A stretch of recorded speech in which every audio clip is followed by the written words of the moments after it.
有冇因為試過上網而影響學業呢？有㗎。咁因為有冇成日掛住上其他網上嘅活動，譬如 QQ 啊、Facebook 啊啲咁啊，或者啲網上遊戲呢？通常我唔玩遊戲，我一般就玩 Facebook 或 QQ 嗰啲比較多，有時都玩嘅時間比較長。咁有冇上網時間會比預期多咗啊？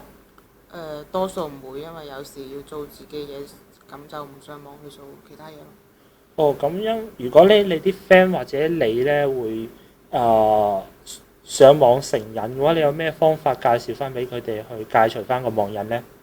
我會叫佢做翻啲有意義嘅嘢，或者佢中意做嘅嘢，跟住我或者叫其他人監督下佢咁咯。OK，唔該晒。